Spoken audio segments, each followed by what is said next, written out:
Greetings and welcome to another edition of Top 10 Worst of Lists, the best of worst of lists, recognized time and again by the Top 10 Worst of List Adjudicating Council of the Americas for excellence in Top 10 Worst of List compilation and presentation. I'm your host for today's Odyssey, Shelby. Shelby released on bond, and I mean, I'm totally stoked. I'm stoked and a half, almost double stoked to be your guide for this marvelous list. It's one of the highlights of my life, and I'm totally for serious. It's top 10 worst rock trivia. Now, a lot of people like trivia, and there's trivia out there that's good, it's relevant, it can not necessarily add or subtract from people's lives per se. However, it can, eat up as much time as, 20 minutes, 15 minutes, 12 minutes even.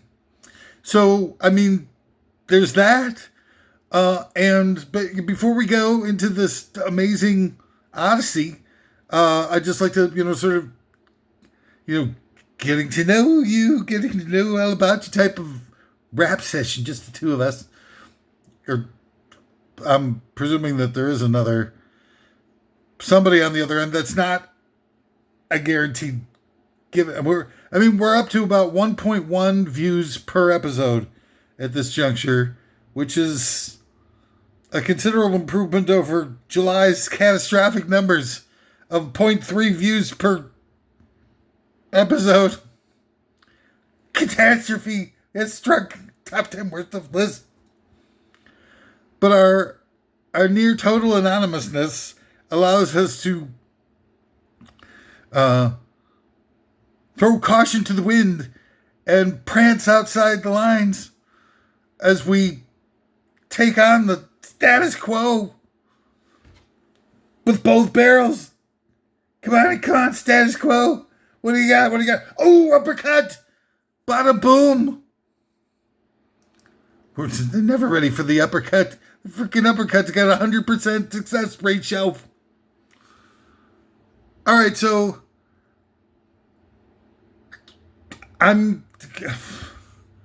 what's the term here? A few tools. The toolbox marbles have been lost. Something. Wait, I gotta make it easier. Here we go. Hang on for it, you lousy impatient. Look at this freaking hair. Can you believe I'm starting off an episode like this with asymmetrical hair that's just doing absolutely nothing? I'm going to have to hold my hair today. There's going to be a hold the hair. Hold your hair up.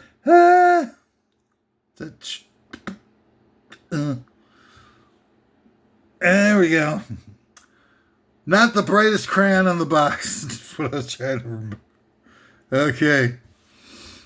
But I think that's, that's probably pretty easy for you to figure out for yourselves. So the fact is that, there's some things I'll be saying that you shouldn't trust, that you need to fact check, especially if it's like, right up in your grill. I'm saying it like a matter of fact, like I know what I'm talking about, and absolutely emphatically stating not just with the words that are coming out of my mouth, but the emphasis on the syllables that are coming out of my mouth as well, that you feel like, oh, this guy's got a lot of veracity. This guy doesn't skimp out on the veracity. But there could be that I might not necessarily have it all together. So, if you find some things that throughout this episode that are, sort of seem like they might not be correct, they might not be correct. I'm doing the best I can. And I'm not out to, skimp on the veracity. I think I've made that clear. What I'm trying to do is motivate you to fact check everything that you hear. Because these are tough times.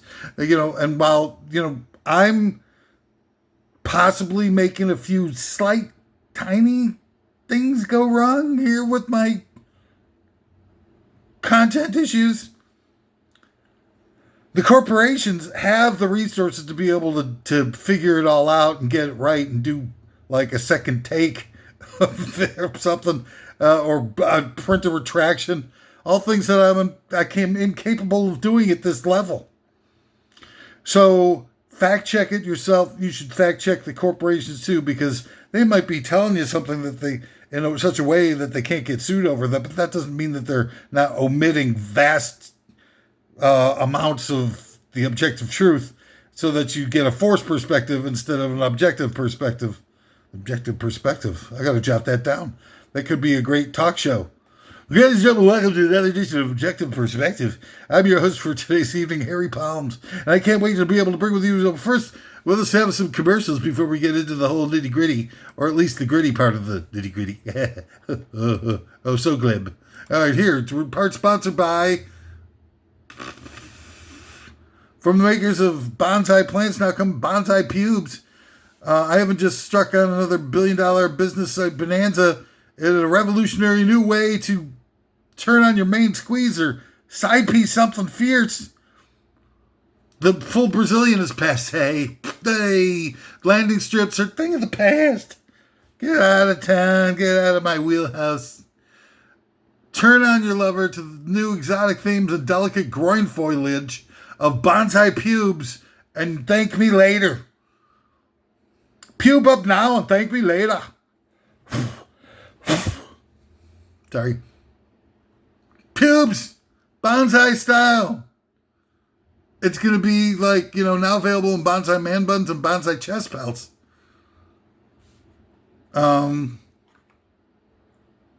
Be the first on the, anybody said everything's starving for the thing. It's got, oh my God, look at this stupid. Hang on a second. I've got to fix something before we go any further. Before we go any further, do you love me? To anybody that's ever been starved for attention, has no morals, no fear, or bad karma, we did this one last week. Jesus Christ, so bad. None of us were alive when they decided the standard width of toilet paper. This one's going somewhere special.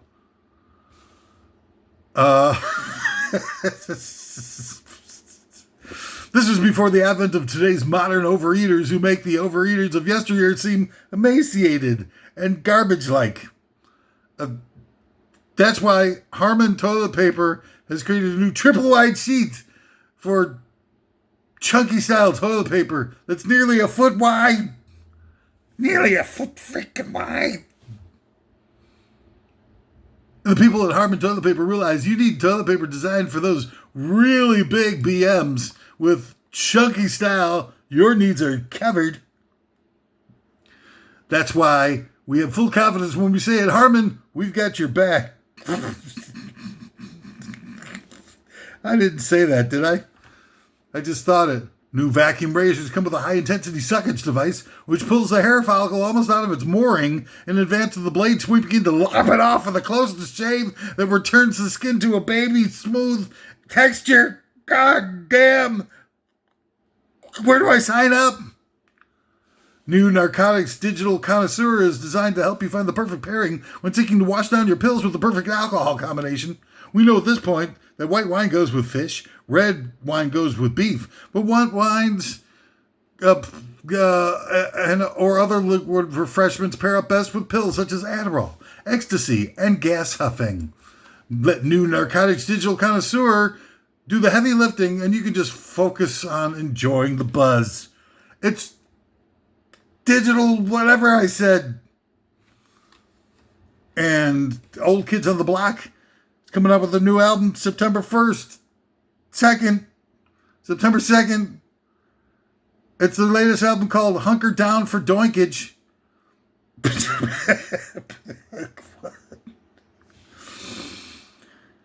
It's got a hot beat I can dance to.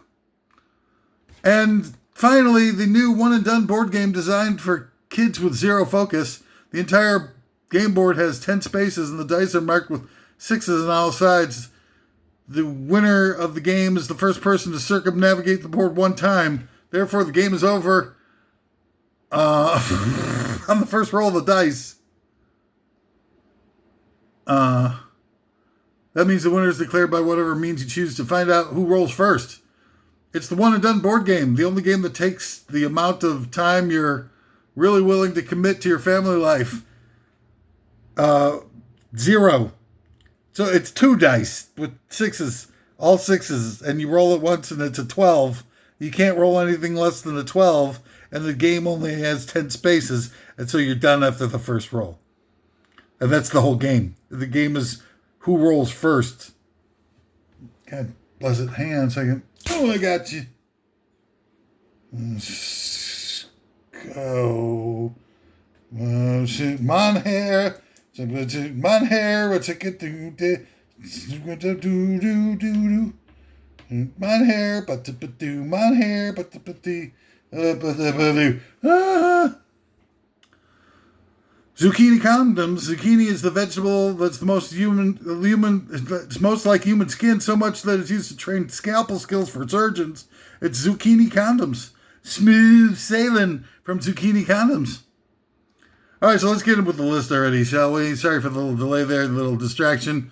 Top 10 worst rock trivia is going to be something, what you're going to have when you get through Doc 10. You're going to have all kinds of material for the water cooler when you go back to the torture camp, a.k.a. the day job. There's a reason why the word work is a 4-letter word. All right, so let's get on with it, shall we? Number 10 of the top 10 worst rock trivia.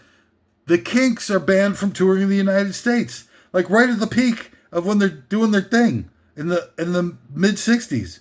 So the Kinks are like making You Really Got Me and All Day and All the Night and Till the End of the Day and all these like riff rockers that are precursors to Percocet? Huh? Where? Precursors. Oh. Precursors to metal, to punk, to elevator music, to 12-tone, atonal music, Stravinsky's, movie soundtracks like Escape from Planet of the Apes soundtrack or the Taking of Pelham 1-2-3 soundtrack. All influenced by the Kinks' first few singles. Shel Talmy was a genius. The producer of that stuff. Also produced like a couple of the Who's on First singles like Substitutes and Can't Explain. I can't explain. It's starting to sound like Popeye. Jesus Christ. Olive Scoil. Gets his hair starting to look like Popeye. All right, that's pretty good. I got to hold it like this here. Hold it like that. There we go. Get the hair. Oh, look at that. I'm sexy. You sexy lady. Ooh, ooh, ooh, ooh, sexy lady. What's that song? Hi, big boy. Would you like to come downtown with me? Would you like to go downtown with me? Is it stick? Will it stay? We got just the over and under of staying up like this. I mean, if I tilt my head like this, I might be able to get away with it. All right, so the over and under is 1 minute either before I get tired of tilting my head like this or the thing falls on its own, or it falls with me having to read the next line item on the list. For first one wins a no expenses paid trip to Naperville, Illinois, to spend 5 minutes in the bathroom of your choice, public bathroom of your choice. Oh, there it goes. Sadness. Well, y'all lost on that one. Too bad, because Naperville is really it's the Venice of the Midwest. Number 9 of the top 10 worst. I mean, what? But we're going to get away from the Kinks, things like that. Like, why were they banned from touring in the United States? They literally had their careers ruined by this. I mean, there they were, with top 10 hits left and right and hard rock and pioneering the whole thing. If they would have kept up with that, they could have been like Van Halen, like 30 years early before, 40 years before Van Halen, actually. But no, the United States has to ban them from touring, so they get stuck in England, right? And in order to make a living, they sort of morphed the style of their music into being like still great. The 60s Kinks albums are phenomenal. Village Green, Arthur, Face to Face, Lola and the Power Grid, or whatever. Phenomenal. Some of the best music ever made. But different. And why was that? I mean, there were a lot of like kind of near riot types of activities going on. I think when they were touring the continental Europe in the right around that time, and just I don't know, just the United States, it's just a bunch of sticks up their asses, giant ones, dowel rods. But it's a shame because we never really. I mean, because if they would have kept coming to the United States off of those power riff rockers, who knows where they would have taken that stuff instead of having to morph into stuff that was much more Anglophile, English-oriented types of things. Again, great stuff, but still, it's one of those big what ifs, one of the biggest what ifs of rock industry if the Kinks would have been allowed to develop organically. Number 9 of the top 10 worst rock trivia. The Clash's first album was banned for sale in the United States. Initially, when it came out, you had to get it by an importer, not at all. And what's up with that? Free speech, blah, blah, blah, so on and so forth. Not quite. No, thank you. And that brings up another thing with the Occupy Wall Street movement was they were allowed to stay in that little park or whatever the heck that was for a month before they were forcibly cleared out by the government. Now, we, for some reason, believe the United States to be one of the last bastions of free speech and freedom of, thought and all that kind of stuff here. But, hey, it's only free until you actually try to use it, at which point it becomes like, tell your story walking. Because, the big, bad, nasty Chinese communist intolerant government, okay, Tiananmen Squares and who's it, had the Umbrella Revolution in Hong Kong. Now, yes, it's Hong Kong, and they just recently had it returned to them from the Brits, and they had promised to be lenient and allow Hong Kongians to be, not as stringently cracked down upon by the autocrats. And their Umbrella Revolution, which is real similar to the Occupy Wall Street movement, went on for 2 months before they got shooed off of wherever it was they were protesting from. So it looks like, from just the casual observer, that the big, nasty, intolerant, communist big boys in China are twice as tolerant as the, jerk-offs in the United States. It's something that, that some of these other things, Kinks getting banned from the United States, Clash's first album getting banned from the United States, some of the other things that we'll be seeing later on in this list and enumerating, kind of makes you wonder what, who's quienes más tolerant, as one of the Saturday Night Live, quienes más macho game show sketch from the stupid Saturday Night Live show. Relentlessly stupid. Number 8 of the top 10 worst rock trivia. Remember, this is great stuff for the water cooler tomorrow when you're sitting around talking with a passive aggressive jerk off from the cubicle across the way, and you can totally own them bitches at the water cooler, armed with top 10 worst rock trivia items.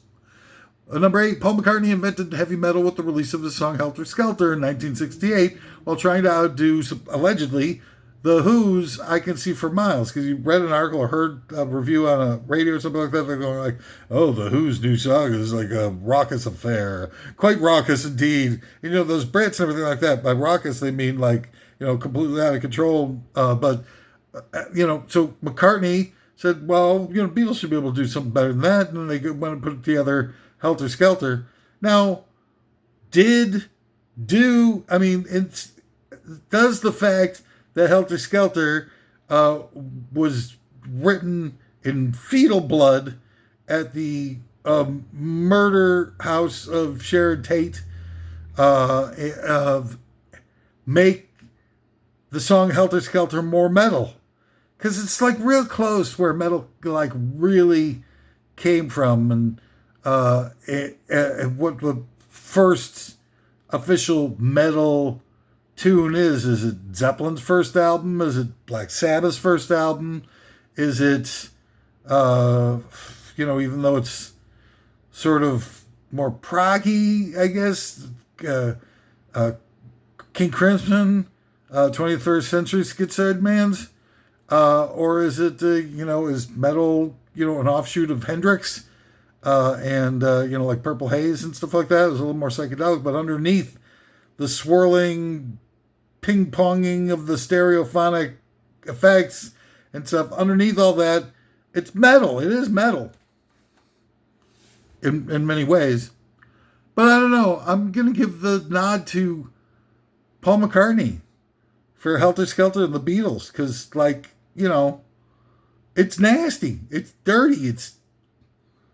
They used the song title to write the name of the song in fetal blood. I mean, look, I'm not a big fan of metal, but it doesn't get more metal than that, right? I mean, that's what metal is about. It's about atrocities and viscera and, murder of the innocent. And I don't know. It's up to you. Let's move on. Number 7, top 10 worst rock trivia. Dumbass Mrs. Robinson given Song of the Year Grammy over Hey Jude at the 1969 Grammy Awards.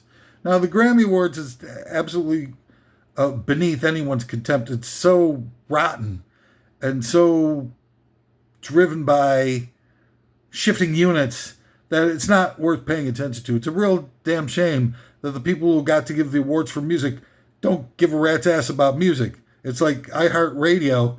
Really? You heart radio? Because it doesn't show.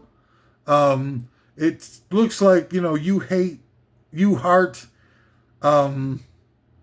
social engineering disguised as radio. But, a lot of this kind of got the ball rolling with the downward pressure from the squares, as evidenced through the just absolutely ridiculous actions of the Grammy Award people. Mrs. Robinson is a joke. It's not even comprehensible. The lyrics, if you haven't seen the movie, are meaningless.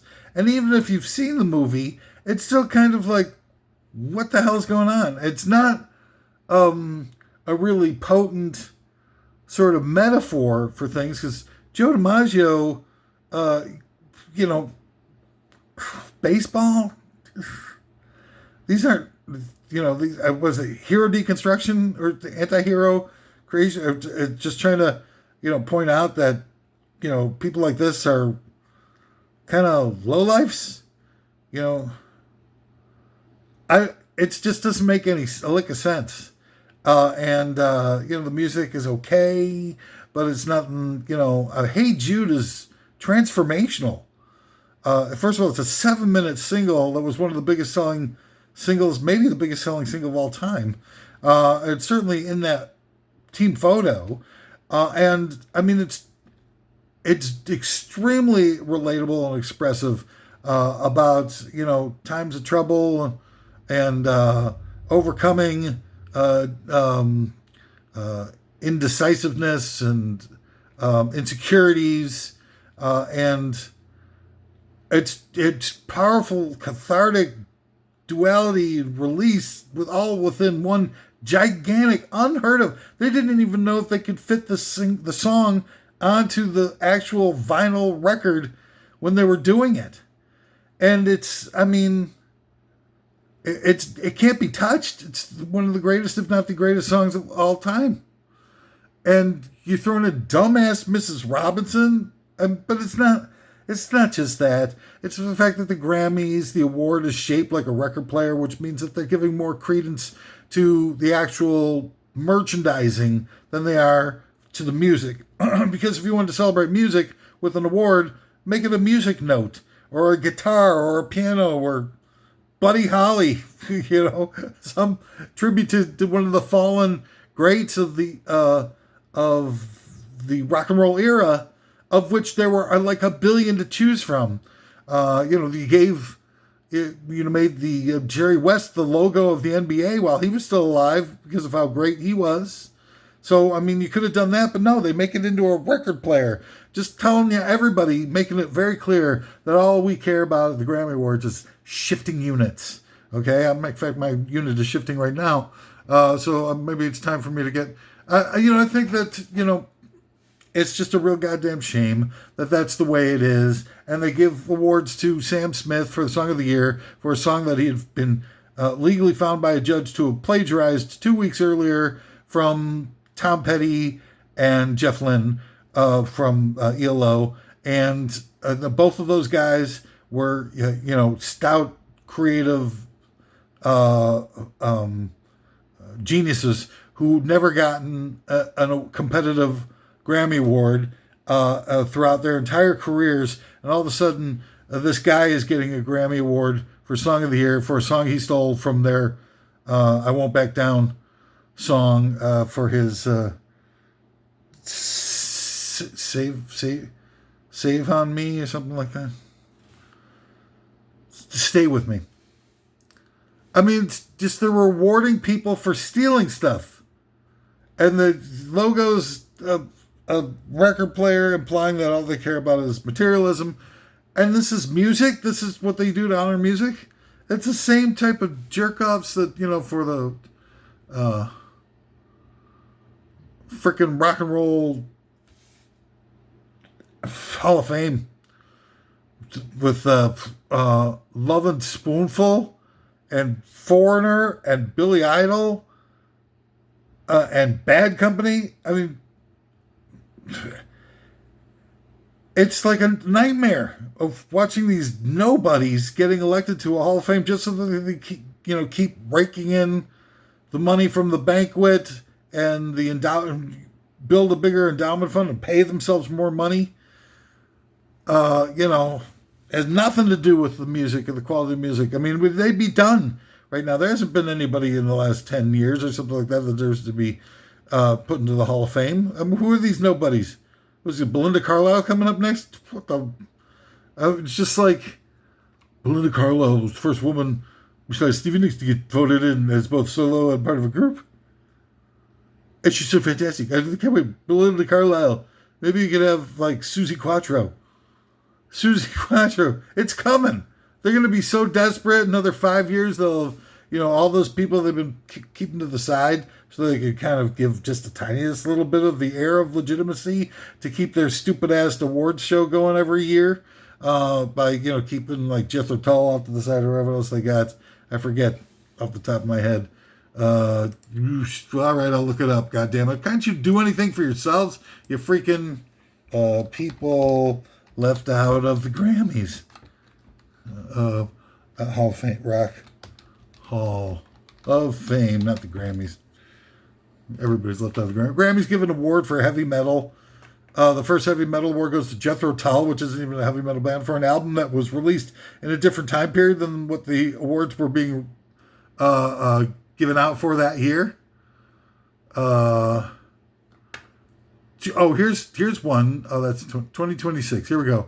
30 worst rock and roll Hall of Fame snubs. I'm sure there's going to be a lot of them that I don't like either.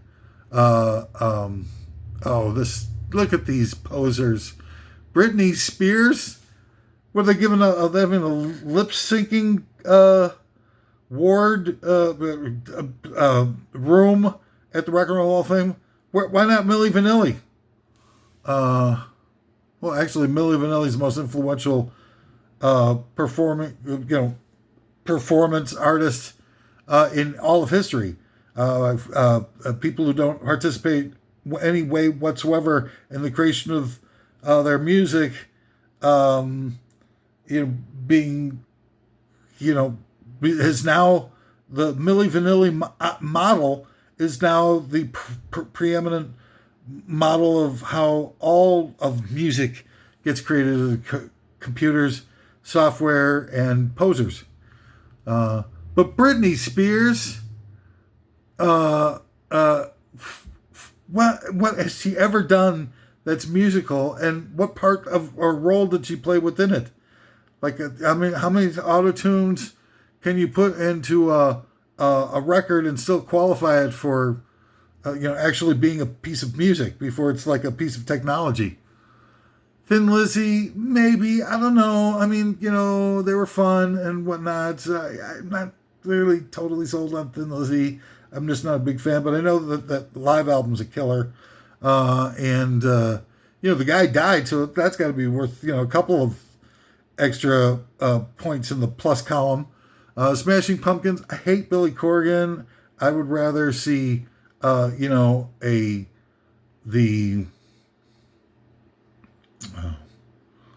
Chipmunks get into the Rock and Roll Hall of Fame. To be honest with you, I think the Chipmunks should be in the Rock and Roll Hall of Fame over Smashing Pumpkins and Britney Spears.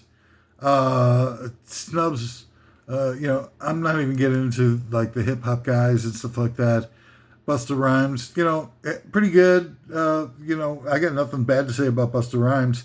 But is it rock and roll? Are we going to have like separate divisions of the Rock and Roll Hall of Fame, or have like call it the Music Hall of Fame? Call it the Music Hall of Fame and let Busta Rhymes for sure.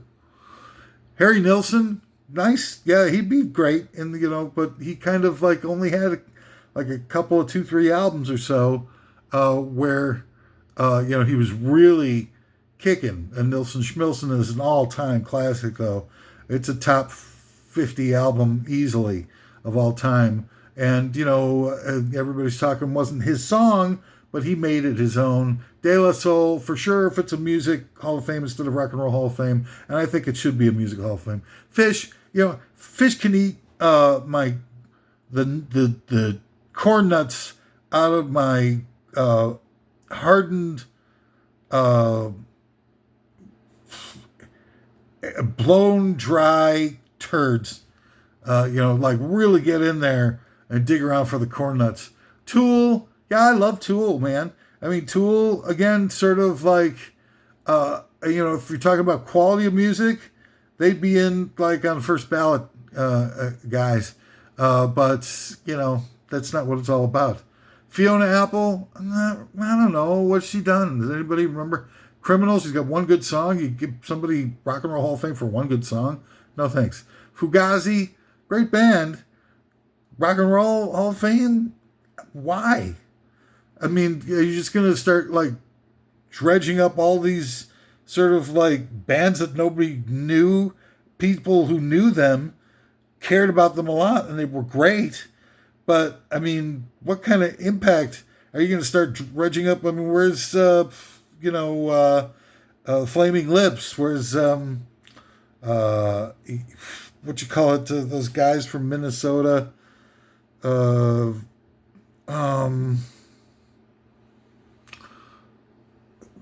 Jesus Lizard, that's not who I was thinking of.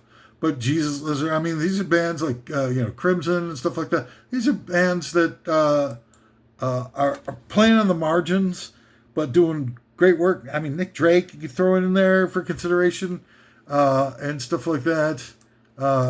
New Day Rising, I think, was one of the album titles from the band. Husker Du. Husker Du. What was that? Shellac. From what's his name? The guy, the Chicago guy who produced In Utero for Nirvana.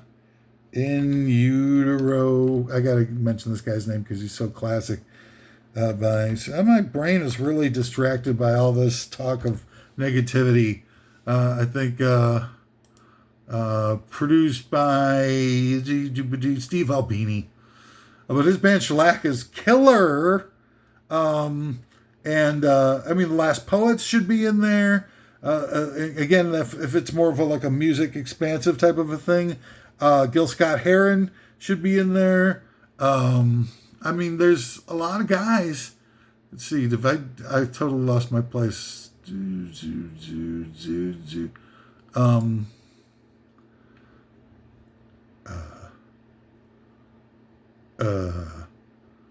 Skid Row. No, just kidding. Warrant.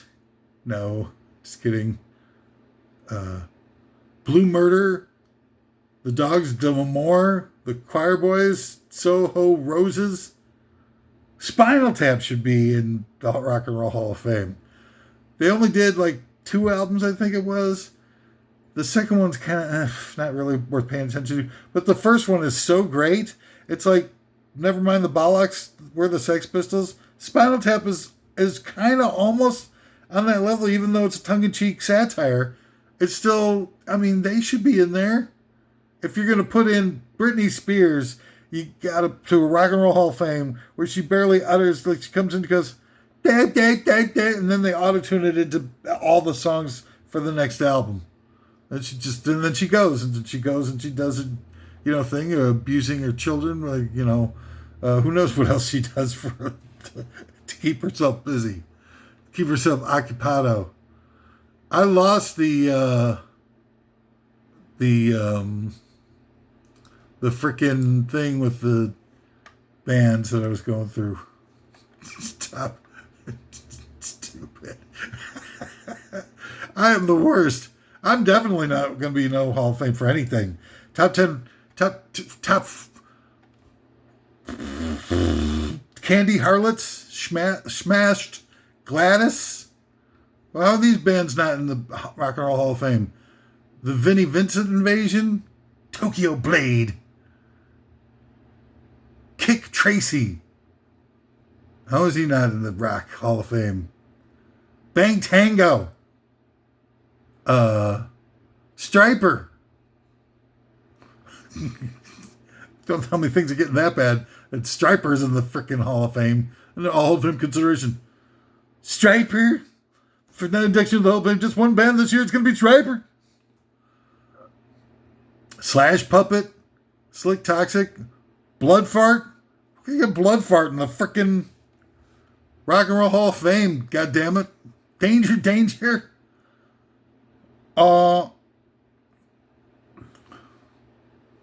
Where is my stupid list that I had? A stupid list of things that I was doing.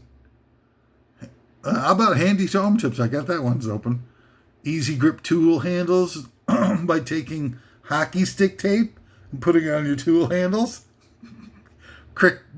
Whoa. This is actually easy. Cricket trap. That looks like fun. I gotta tell some of my friends. Oh man, they blocked me. I don't want to get inspired. Magnetic office supply holders. Hello. Skinny laundry room cart. I don't have a skinny anything. Oh, using hang spray bottles under the sink with a little, like a bar, hanging a bar thing. Put a Lazy Susan in your fridge. Are we, top household? Do I have? I think this is open because I did a household tips, top 10 worst of list for later. So I better not step on my material. Well, where's the goddamn thing I had for? How about Rock and Roll Hall of Fame for just songs? That's something we need. That could be fun. That'd be a fun place to go. And you just go, like with your Bluetooth headphones and you push a button for a song that you want to hear and just keep, and maybe they even do it online. I don't know. What do I know? But here's some good ones. It could be like Jet City Woman by Queensryche. That's a great one. That was its first ballot right there. The Final Countdown by Europe. Now that actually is probably a first ballot. Rock and Roll Song Hall of Fame. Slave to the Grind by Skid Row. You gotta have some Skid Row in the Rock and Roll Song Hall. What? I'm sorry. I'm just getting distracted. Oh, I found my Hall of Fame songs. So Fugazi, yeah. I mean, but if you're gonna drill it down to these little bands, where's the replacement? The replacements might be in there. but you definitely need the replacements if you're going to get down like this type of stuff. And you got to maybe get Tim Buckley, throw him a bone for that one great album. Devo, now Devo should definitely be in. Now technically Devo's a one-hit wonder. People don't think about them like that because they were just so creative and so many great songs that kind of were like sort of high-powered creative brilliance. But, you know, they definitely need to be alone. Their whole concept, just without the music, but the music is so fantastic. The songs and the whole creativity surrounding the lexicon that they created for the thematic trip that they're all on is just... Bjork isn't in the Hall of Fame. I don't get that. I mean, Bjork should have been a first ballot. Immediately, just go to her house with a limo, pick her up, and drive her from Greenland or Horseland or Horsey Sauce. Where's the land that she lives from? Iceland. Let's go and get her and bring her over for immediate induction. Daft Punk, no, thank you. Suck. Daft. Suck. Lauryn Hill, no thank you. One great album. You can't, if you start giving up for one great album, where's Moby Grape and stuff? Where's one album, where's Television and stuff? You start opening up that door to having one brilliant album as qualifications for the Rock and Roll Hall of Fame. It dilutes the meaning of the Hall of Fame. Why have it? Why not have just a second Hall of Fame, like Tier 2 level Hall of Fame or runner-up Hall of Fame or Rock and Roll Hall of Fame Part 2. Nas, yeah, again, if it's a music Hall of Fame, yes. Alice in Chains, now those guys rocked. Okay, now Hall of Fame, I mean, it's like a kind of tweener, kind of,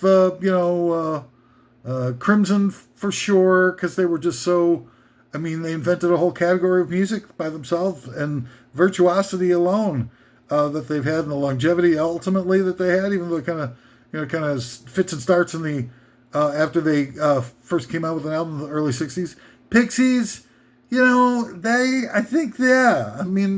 Pixies is the same category as Alice in Chains. Couple of really great, amazing world beater albums. And then the rest, Nick Drake for sure. He only had 3 albums, but the dynamism, the intimacy, the sense of longing and creative spark and just the person that he was that infused its way into its music so seamlessly is just such a one-of-a-kind thing. I mean, Hendrix technically only had 3 albums in the studio, right? Yet nobody would wince at the idea of having Hendrix in the Hall of Fame, which he is, but Nick Drake, yeah. Oh, here's Television. No. Again, if you're doing one album, because the rest of their music sucked. I mean, the second album, it's unbelievable to think that the first album, Marquee Moon, was so great, and that everything else they ever did was unlistenable. But that's just the way it is.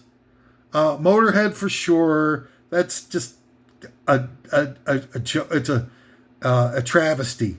His Motorhead is like one of the best there ever was, and they did tons of albums, and a lot of them were like ultra great and groundbreaking and just powerful as hell. Jane's Addiction, I don't know. What they did was great, and yeah, I guess they're sort of like in the team photo, but they're sort of like in the Nick Drake, Pixies, and Alice in Chains grouping, where they had like just sort of like a limited amount of time, which they were great, and a lot of nothing after that. Ronnie James Dio, yeah, I think a lot of metalheads really would like him to be in there, and he did, do a lot of great stuff with Rainbow, Black Sabbath, and his solo stuff and whatnot, and his greatest performance ever in Pick of Destiny with Tenacious D. The Smiths. Yeah, they only did 4 albums, but these guys are absolute groundbreaking geniuses for that little amount of time that they were together and performing and everything like that. Has inspired a billion, zillion bands and stuff, and the music is profound and powerful and in many ways, kind of touches on some virtuosity in many of this. Sonic Youth, yeah, I'd say. I mean, they put out a lot of work. Yeah, Bad Brains. Yeah, Brian Eno. Yeah, Brian Eno. And he's in with Roxy. He's got solo stuff. He's created whole musical genres by himself. The Berlin trilogy with Bowie and John Coltrane. Look, I mean, they've got this on the snubs list that I'm clicking off of right now. John Coltrane. Look, if you got to make it a music hall of fame, and you can get rid of all these questions about these tweener guys that are not rock and roll. If you're going to have a rock and roll hall of fame, keep it rock and roll. If you're going to have a music hall of fame, great. It's going to take away like a little bit of the edge you've got on fundraising because, people don't necessarily get as much of a buzz off of talking to their friends and people they feel passively aggressive against over around the water cooler that they donated to the Music Hall of Fame. People like Music Hall of Fame. That sounds pretty tepid, sort of whitewashed and stuff like that. But you tell them, I just donated to the Rock and Roll Hall of Fame.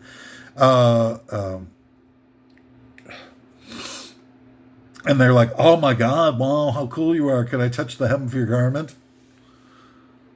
All right, I can finally get back to, where the hell was I? And that was number 7?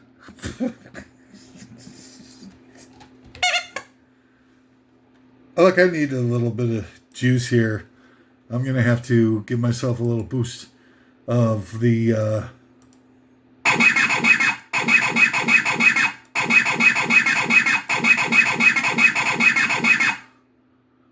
It's a little bit of goddamn little boost for the record industry disguised as the Grammy Awards. Number 6 of the top 10 worst of list. No matter how much those snooty British jerk-offs insist, prog rock was invented by the Doors with the release of The End and Light My Fire on their debut album in January of 1967. I don't care who you are or what you think, you're wrong. A lot of these snooty online, like reviews, like have these music blogs and stuff like that.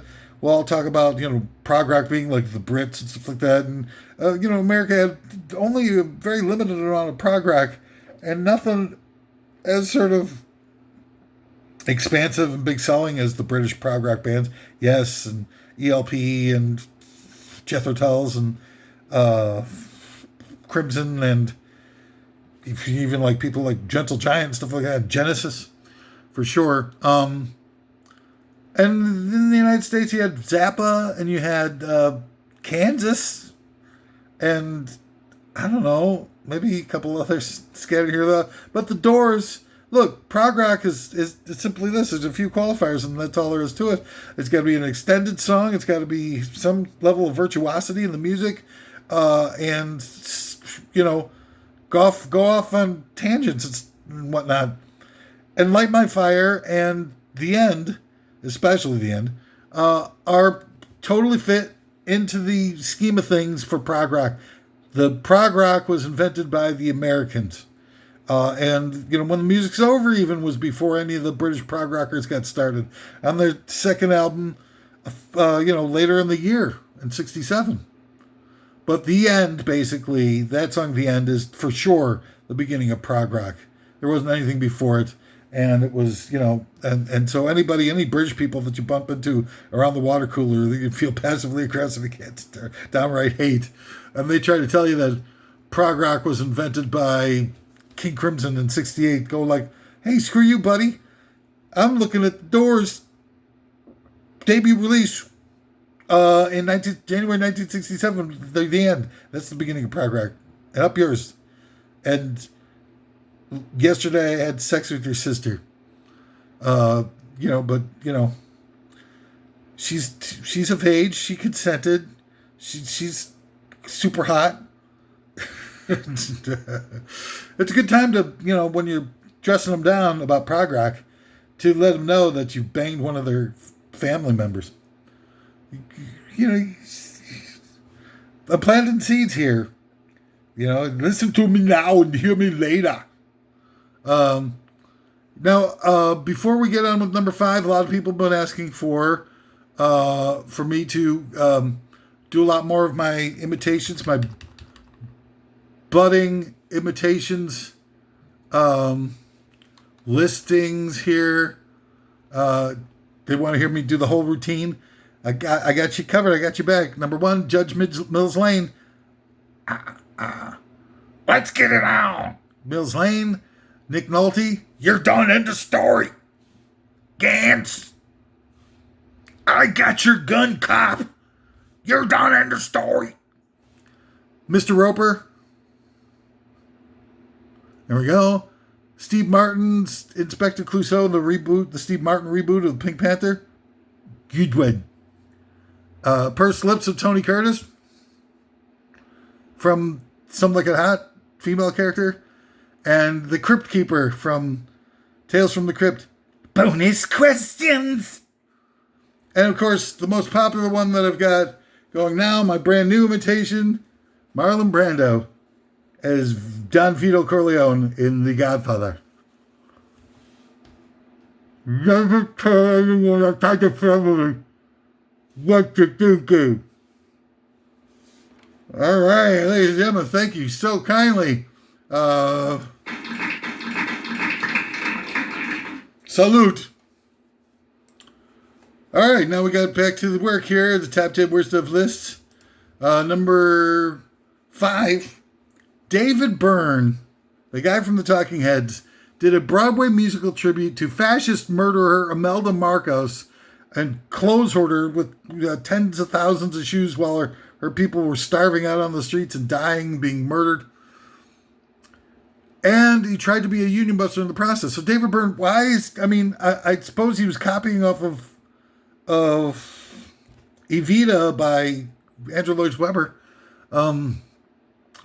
But, I mean, this is 30 years later, 40 maybe even, and the whole world has turned, and these despotic, murderous, fascist leaders are no longer perhaps viewed upon in the same way that maybe people might have given Eva Peron a hall pass for back in the 70s.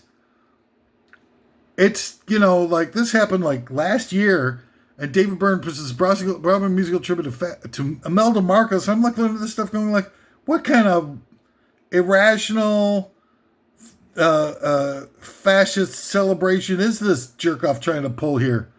And on top of it, so he goes and he starts to go into the production, and he's using pre-recorded tapes to do the music for this musical, which is against Broadway rules and restrictions. Now, I know a lot of people out there are not down with unions, but hey, unions have been a big part of creating living wages for people and not having them work in shirtwaist factory conditions on an ongoing basis. Like David Byrne apparently likes to see done, because he's trying to subterfuge the music union on Broadway with the stupid tape that he's bringing in to do the music, and they're like, you can't do that. You want to maybe do your play in your basement? That's fine. Use whatever backing tracks you want to bring in. But if you're doing it on Broadway, you got to have live musicians. That's part of the deal on Broadway. What a scumbag. He's clearly off his nutter. This David Byrne guy has lost his, I don't know, either he was a hardcore closeted ultra right winger to begin with, or he's become one since he's got all these millions rolling in and stuff like that. But whatever he is, he's a rotten scumbag who needs to be excommunicated at everyone's earliest convenience. How's that guy still got a career? And then he shows up, he's like less than a year later, he's like doing this little dance thing on all the late night TV shows and stuff. He's got this brand new dance thing, crazy whoop-de-doo type of thing. Why are they giving him a hall pass on this, doing a play as a tribute to a mass murderer and a psychopathic fascist, and trying to bust unions in the process? It just doesn't make any sense. Why is Chris Brown getting more spins after he beat the hell out of Rihanna than he did before he beat the hell out of Rihanna. For that matter, why is Rihanna doing a song called Black and Blue or whatever that was right after she got beaten up, where she says chains and whips excite me? Like she liked it, like she really was asking for it. What is going on with these psychos? God damn it. And listen to the crowd. Listen to the crowd with nothing. They got nothing for it. They got Zippo. You don't hear the crowd saying anything, right? Oh, sure. They're applauding all the psychos. They're getting all the breaks in life. Mike Tyson, convicted of rape, and he gets a whole big giant career bigger than ever, probably. And it's just like, yeah, I know, I'm pissed off. These people are making hay while the sun shines, and the rest of us are getting stomped on with Ty Cobb cleats on our throats, and just ruining the rest of us, so that these posers and criminals can have the run of the. And what's with all these movies that are glamorizing criminality designed to play to kids? Pirates of the Caribbean. Why are we showing kids a glamorized version of pirates that make them look out to be like heroic and stuff, or that kids will be envious of? I mean, what kind of sick bastards are there at Disney that are looking to glamorize criminality for kids on such a widespread level? And you got the Bad Guys animated movie series that makes bad guys look like cool people and glamorizes criminality, and Despicable Me and the Minions series glamorizing criminality, making it look cool to be criminal and stuff like that. And you've got, and that's just off the top of my head. I'm sure there's more of them. I just can't think of any more of them. But I'm sure there are more of them. God damn it. Don't make me look. Oh, shucks. I don't have time to look. Look it up yourself, you rotten pig. I gotcha. You weren't expecting that, were you? All right, so goddamn Bell. I'll have a talk with the Bell later. Number 4 of the top 10. Oof, God. Oh, worst rock trivia.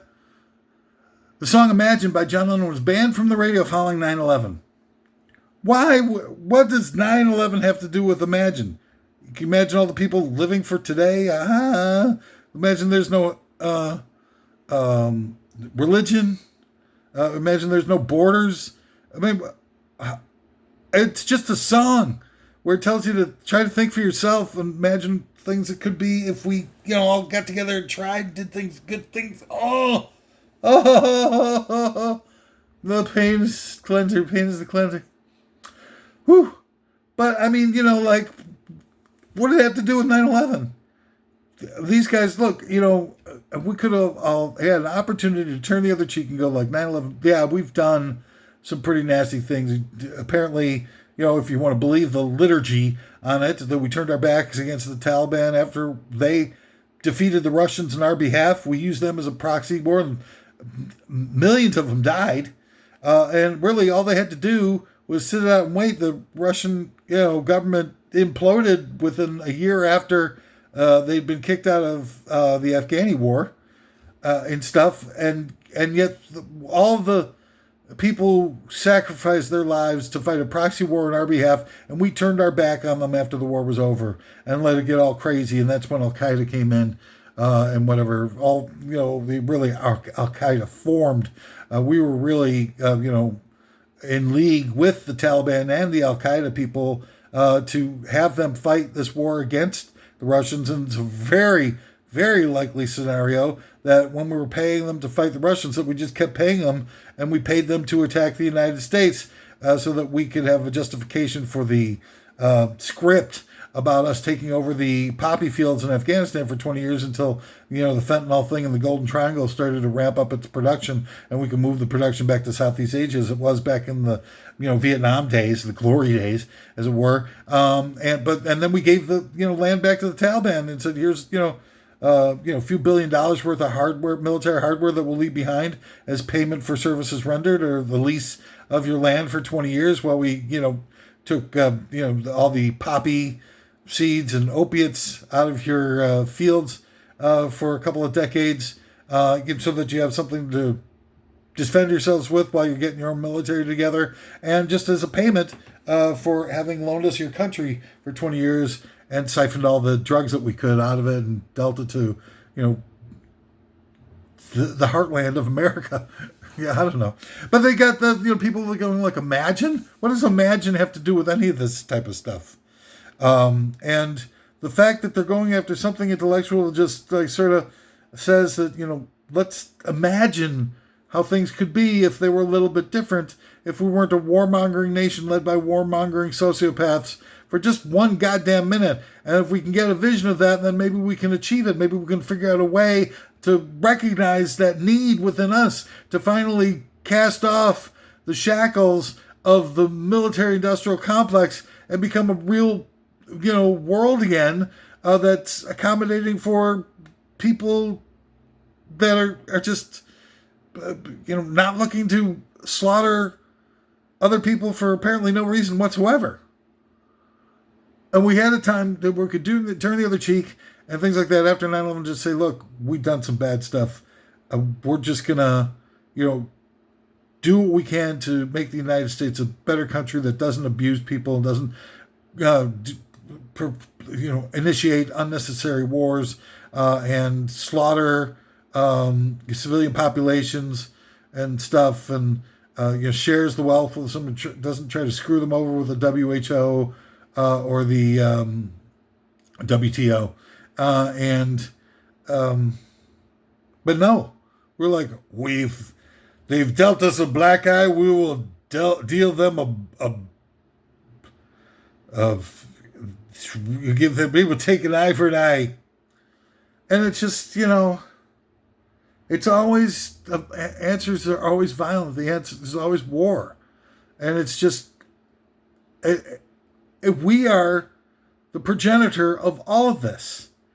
They didn't, even if you believe the liturgy, which is inconceivable, if you've got any sanity whatsoever, but let's say that you do believe it. And Al-Qaeda is, why do you think that they attacked on 9/11? I think one of the primary motivations to this could have been to get back at George Bush Sr., who clearly cheated their way to win the election for their kid, which was a de facto 2 more terms for Bush Sr. Bush Sr. was the one who was in the White House on the day of the 9/11 attacks. This is not, Bush Jr. is a total lummox. He is, there's no way that he had, the prepped Halliburton starting in 1995 to make them the only company available to get a no-bid contract to convert all the logistics for military support services during wartime to Halliburton. There's just no goddamn way that Bush Jr. could have pulled any of that stuff off. He was almost choked by a pretzel. So, you got, maybe it was to get back at George Bush Sr. They could see it coming. That 2000 election was a total lie. You got, in 1948, LBJ, Lyndon Baines Johnson, was running for U.S. Senate, and it was a dirty campaign, and then all of a sudden they were counting the ballots, and it was looking like LBJ was going to be a little bit short, and then just all of a sudden a box of mystery ballots shows up, and it gives them the victory by just a few hundred, whatever it was, votes. And so the guy he was running against took it to court. It went all the way to the Supreme Court, and the Supreme Court issued a verdict by saying, like, the running of elections, even though they're national elections, are the sole responsibility of the state per the Constitution. And the Constitution is very clear about that. Now, by the way, just as an aside, in 1948, the campaign manager for Lyndon Baines Johnson was John Connolly. Was that on your bingo card? So in 1948, the Supreme Court says emphatically states have the exclusive right to conduct their own free and fair elections. However, in 2000, when Catherine Hagel, what's her name? Catherine Harris, who is the state's attorney of the state of Florida, certified the election without an appropriate amount of recounts. The Florida State Supreme Court issued a verdict saying, you called it too quick. We need a full recount, period. And that's following the letter of the law of the Florida State Constitution. The Supreme Court steps in, right? And they say, oh, hang on a second. We're going to override that because this whole thing is bad for the country. We're just going to certify and give the election to Bush Jr. And you're like looking at this stuff going like, well, what happened in 1948? We said the Supreme Court can't step in and decide elections because the states have the rights to run their own elections. In 2000, not so much anymore. And that's how Bush Jr. got the election, because when they finally did recount the votes, Al Gore won. Al Gore won in Florida. That was what the difference 25 years will make. Number 3 of the top 10 worst rock trivia.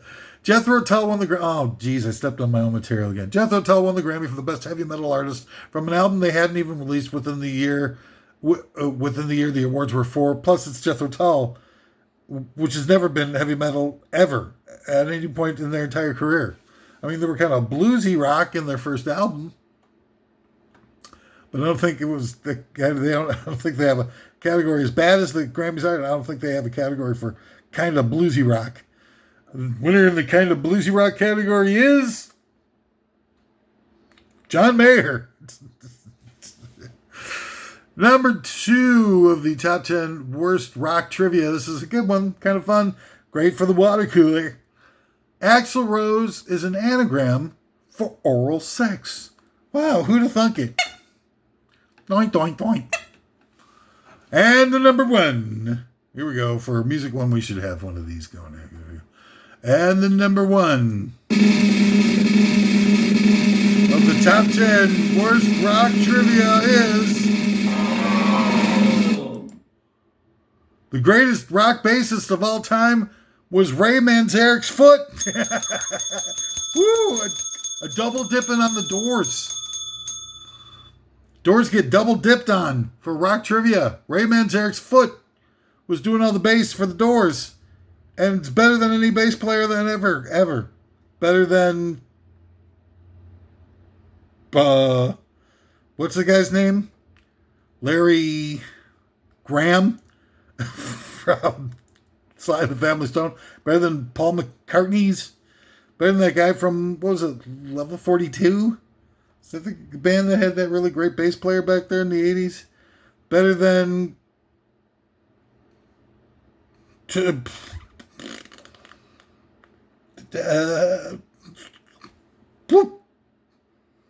guys, a great place for Greg Lake, John Wetton, Chris Squire, Ray Manzarek's foot.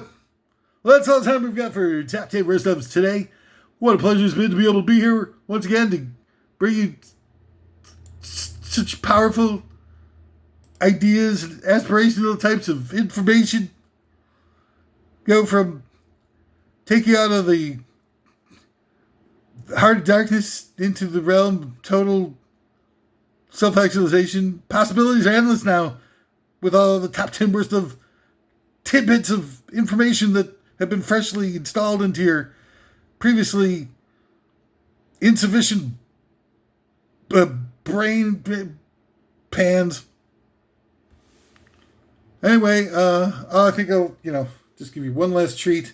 The new hot imitation, the Don Vito Corleone, just as an outgoing little thing for you. Someday, and the day that they come, I will come from you to do a favor for me. There you go, right now.